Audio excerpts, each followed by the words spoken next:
ओम शांति। बाबा और बच्चे 30/6/73।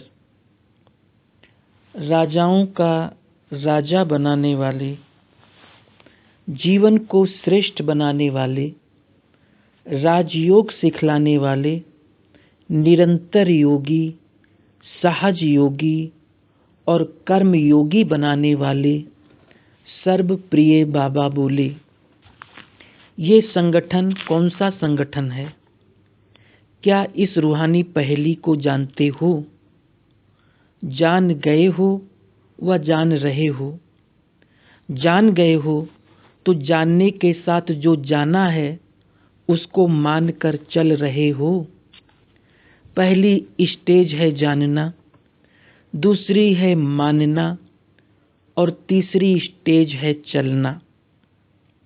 तो किस स्टेज तक पहुँचे हो? क्या लास्ट स्टेज तक पहुँचे हो? जिन्होंने हाँ की उनसे प्रश्न है कि लास्ट स्टेज अर्थात तीसरी स्टेज क्या एवर लास्टिंग है?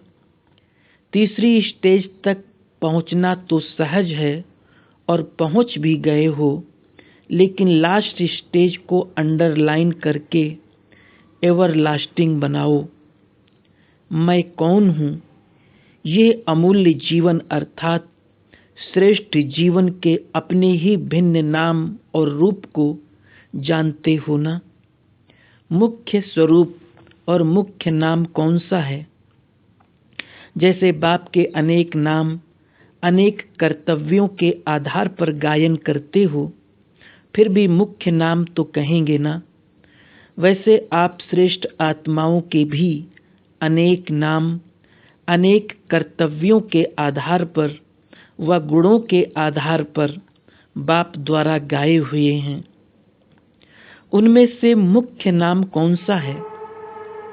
जब ब्रह्मा मुख द्वारा जन्म लिया तो बाप ने किस नाम से बुलाया? पहले जब तक ब्राह्मण नहीं बने तब तक कोई भी कर्तव्य के निमित्त नहीं बन सकते। पहले ब्रह्मा मुख वंशावली ब्रह्मा के नाते से जन्म लेकर ब्राह्मण बने अर्थात ब्रह्मा कुमार और कुमारियां बने। सरनेम ही अपना ये लिखते हो, अपना परिचय किस नाम से देते हो और लोग आपको किस नाम से जाते हैं? ब्रह्मा कुमार व ब्रह्मा कुमारियां। इस मर्जीवा जीवन की पहली छाप यही लगी, ब्रह्मा कुमार और कुमारियां अर्थात श्रेष्ठ ब्राह्मणपन की।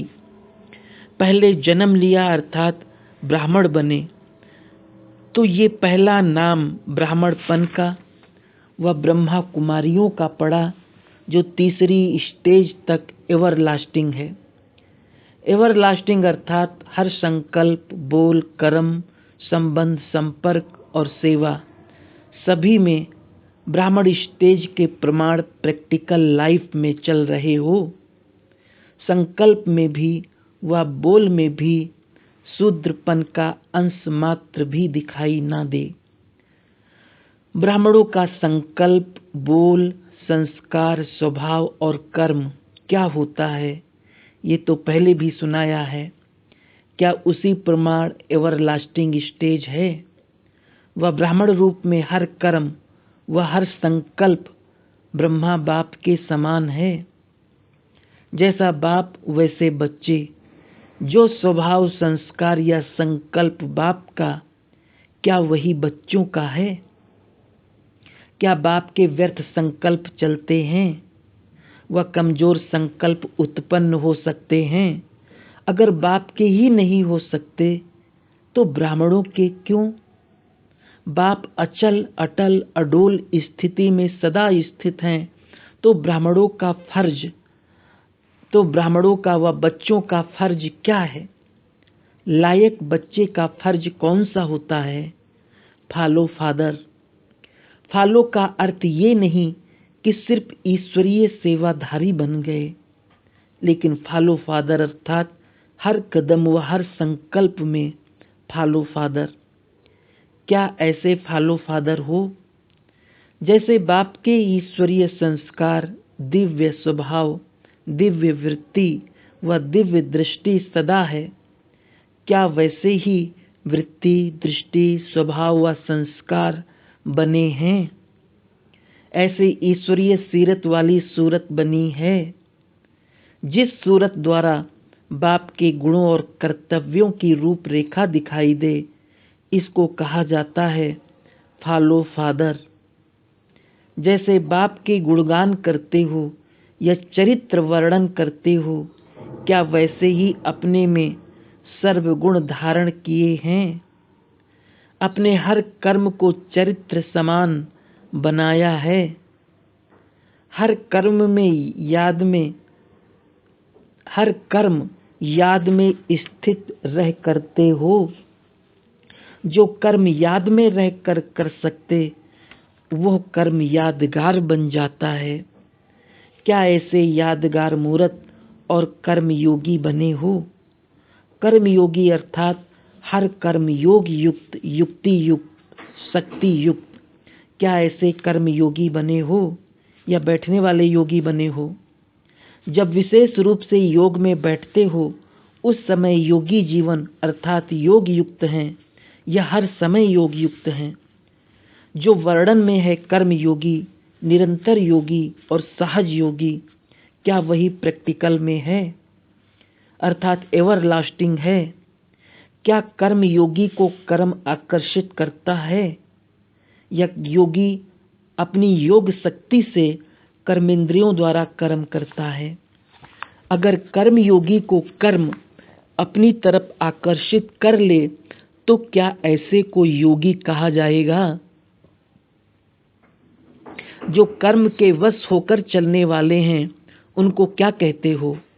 कर्म भोगी कहेंगे ना। जो कर्म के भोग के वश हो जाते हैं, अर्थात कर्म के भोग भोगने में, अच्छे व बुरे में कर्म के वशीभूत हो जाते हैं, आप श्रेष्ठ आत्माएं कर्मातीत अर्थात कर्म के अधीन नहीं, कर्मों के परतंत्र नहीं, स्वतंत्र हो, कर्मेंद्रियों द्वारा कर्म कराते हो। जब कोई भी आप लोगों से पूछते हैं कि क्या सीख रहे हो या क्या सीखने के लिए जाते हो, तो क्या उत्तर देते हो? सहज ज्ञान और राजयोग सीखने जा रहे हैं। ये तो पक्का है ना कि यही सीख रहे हैं। जब सहज ज्ञान कहते हो, तो सहज वस्तु को अपनाना और धारण करना सहज है, तब तो सहज ज्ञान कहते हो ना। तो सदा ज्ञान स्वरूप बन गए हो। जब सहज ज्ञान है, तो सदा ज्ञान स्वरूप बनना क्या मुश्किल है? सदा ज्ञान स्वरूप बनना यही ब्राह्मणों का धंधा है। अपने धर्म में स्थित होना नेचुरल चीज होती है ना। इसी प्रकार राजयोग का अर्थ क्या सुनाते हो? सर्वश्रेष्ठ अर्थात सभी योगों का राजा है और इससे राजाई प्राप्त होती है। राजाओं का राजा बनने का योग है। आप सभी राजयोगी हो या राजाई भविष्य में प्राप्त करनी है? अभी संगम युग में भी राजा हो या सिर्फ भविष्य में बनने वाले हो?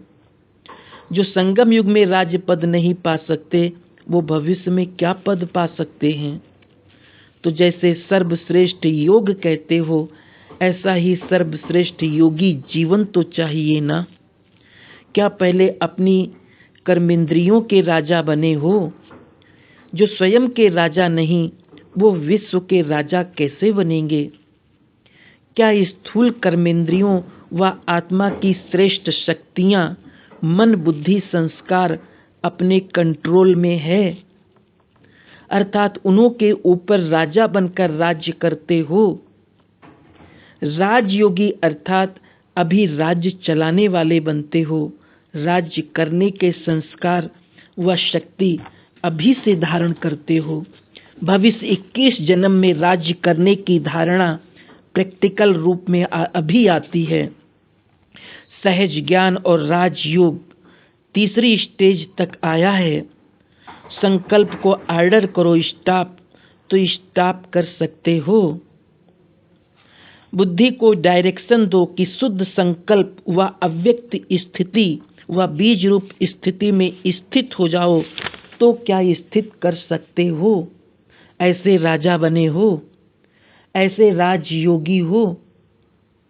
ऐसे राजयोगी जो हैं उनको कहा जाता है फॉलो फादर। जैसे राजा के पास अपने सहयोगी होते हैं, जिस समय जिस द्वारा जो कर्तव्य कराना चाहे वो करा सकता है, वैसे ही ये संगम युगी विशेष शक्तियाँ यही आपके सहयोगी हैं। तो जैसे राजा कोई भी सहयोगी को आर्डर करता है कि ये कार्य इतने समय में संपन्न करना है, वैसे ही अपनी सर्व शक्तियों द्वारा आप भी हर कार्य को सहज ही संपन्न करते हो या आर्डर ही करते हो।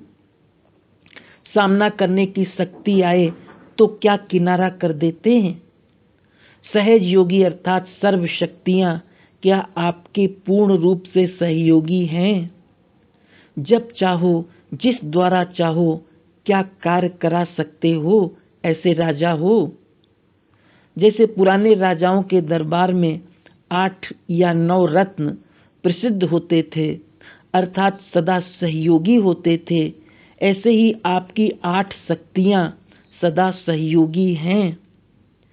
इससे ही अपने भविष्य प्रारब्ध को जान सकते हो। ये है दर्पण, जिसमें अपनी सूरत और सीरत देखने से मालूम पड़ सकता है। 6 मास जो दिए हैं वो विनाश की तारीख नहीं दी है, लेकिन हर एक संगम युगी राजा अपने राज्य कारोबार अर्थात सदा सहयोगी शक्तियों को एवर रेडी बनाकर तैयार कर सकें, उसके लिए समय दिया है। क्योंकि अब से अगर राज्य कारोबार संभालने के संस्कार नहीं भरेंगे तो भविष्य में भी बहुत समय के लिए राजा बन राज्य नहीं कर सकेंगे। 6 मास का अर्थ समझा? अपने हर सहयोगी को सामने देखो और संकल्पों को स्टॉप करके देखो। अपनी बुद्धि को डायरेक्शन प्रमाण चला कर देखो। इस रिहर्सल के लिए 6 मास दिए हैं, समझा? अच्छा, सदा सहज ज्ञान स्वरूप, सदा राजयोगी, निरंतर योगी, सहज योगी, सर्व शक्तियों को अपना सहयोगी बनाने वाले, बाप समान संकल्प, संस्कार और कर्म करने वाले ऐसे संगम युगी सर्व राजाओं को बाप दादा का याद, प्यार और नमस्ते। ओम शांति।